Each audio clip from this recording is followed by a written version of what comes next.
মুদ্রাস্ফীতি অর্থনীতিতে একটি স্বাভাবিক চিত্র হলেও বড় ধরনের মুদ্রাস্ফীতিকে অর্থনীতির জন্য অভিঘাত হিসেবে দেখা হয়। মুদ্রাস্ফীতি বলতে বোঝায় পণ্য ও সেবার দাম বেড়ে যাওয়াকে, যা সাধারণত ঘটে অতিরিক্ত মুদ্রা সরবরাহের কারণে। সহজ ভাষায় বললে, একটি দেশের বাজারে পণ্যের মজুদ এবং দ্রব্যের পরিমাণের মধ্যে ভারসাম্য থাকতে হয়। যদি পণ্যের তুলনায় মুদ্রার সরবরাহ অনেক বেড়ে যায়, অর্থাৎ দেশটির কেন্দ্রীয় ব্যাংক অতিরিক্ত মাত্রায় টাকা ছাপায়, তখনই মুদ্রাস্ফীতি ঘটে।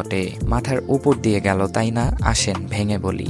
একটি দেশের মোট সম্পদের পরিমাণকে ধরা হয় ওই দেশের মোট টাকার সমান। অর্থাৎ বাংলাদেশের মোট সম্পদ যদি হয় 10টি গোল্ড বার এবং মোট টাকার পরিমাণ হয় 1000, তাহলে প্রতিটি গোল্ড বারের দাম হবে 100 টাকা। এমন অবস্থায় বাংলাদেশের কেন্দ্রীয় ব্যাংক যদি সম্পদের পরিমাণ না বাড়িয়ে অতিরিক্ত 500 টাকা ছাপায়, সেক্ষেত্রে দেশের মোট টাকার পরিমাণ হয়ে যাবে 1500 টাকা এবং প্রতিটি গোল্ড বারের দাম 100 টাকা থেকে 50 টাকা বেড়ে 150 টাকা হবে। অর্থাৎ যদি কোনো দেশ দেশের সম্পদ বৃদ্ধি না করে অতিরিক্ত টাকা ছাপায়, তাহলে ওই দেশে আগের চেয়ে মুদ্রামান কমে যাবে, যাকে অর্থনীতির ভাষায় বলে মুদ্রাস্ফীতি। বেশ কিছু কারণে একটি দেশে মুদ্রাস্ফীতি ঘটে থাকে, যেমন রাজস্ব নীতি, ঋণের সুদ, আমদানি রপ্তানি বাণিজ্য, বৈদেশিক ঋণ। এখন একটু থামি, পড়ালেখা তো অনেক করলাম, বাংলাদেশে কি ঘটছে? বাংলাদেশে প্রতিনিয়ত বেড়ে চলছে নিত্য প্রয়োজনীয় দ্রব্যের দাম। চাহিদার তুলনায় যোগান কম থাকায় আমদানি করতে হচ্ছে প্রতিনিয়ত। ডলার সংকট এবং ডলারের দামের উত্থান পতনের কারণে আমদানিতে গুনতে হচ্ছে অধিক অর্থ, যার প্রভাব পড়ছে দেশের অর্থনীতিতে। দ্রব্যমূল্যের ঊর্ধ্বগতি বর্তমান সময়ে বাংলাদেশের সবচেয়ে বেশি আলোচিত একটি সমস্যা, কারণ এটি জনগণের জীবনমানের সাথে সরাসরি সম্পৃক্ত।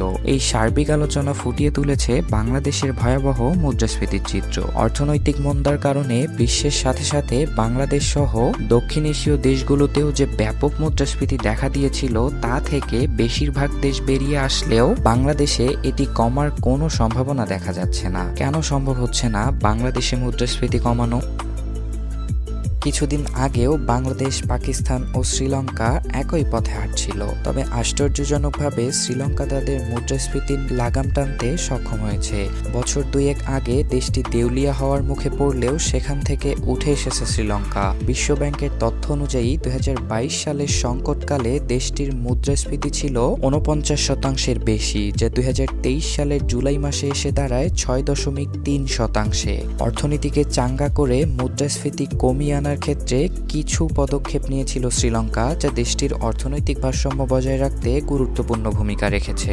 শ্রীলঙ্কা ছাড়াও প্রতিবেশী দেশ ভারতে 2022 সালে মুদ্রাস্ফীতি ছিল 11.1%, যা 2024-এ এসে দাঁড়িয়েছে 8.19%। ভুটানে 2023 সালে মুদ্রাস্ফীতি ছিল 5.07%, যা বর্তমানে এসে দাঁড়িয়েছে 4.2%। দক্ষিণ এশিয়ার প্রায় প্রতিটি দেশ তাদের মুদ্রাস্ফীতি কমাতে পারলেও 2021 থেকে 2024 পর্যন্ত বাংলাদেশ এখনো সফলতার মুখ দেখেনি। বাংলাদেশ পরিসংখ্যান ব্যুরোর তথ্য অনুযায়ী বাংলাদেশে বর্তমান মুদ্রাস্ফীতির পরিমাণ 9.67%, যা দক্ষিণ এশিয়ার সকল দেশগুলোর মধ্যে পাকিস্তান বাদ দিয়ে সবচেয়ে বেশি। বাংলাদেশে মুদ্রাস্ফীতির পরিমাণ কমানো যাচ্ছে না, যার সবচেয়ে বড় কারণ ডলারের বিপরীতে টাকার মান স্থিতিশীল রাখতে না পারা। আবার যে পরিমাণ ডলার আয় হচ্ছে, তার চেয়ে বেশি ডলার অন্য দেশে চলে যাচ্ছে। এই ডলার অন্য দেশে যাওয়ার পথটা কিন্তু মোটেও বৈধ নয়। অবৈধ পথে প্রতিনিয়ত ডলার যাচ্ছে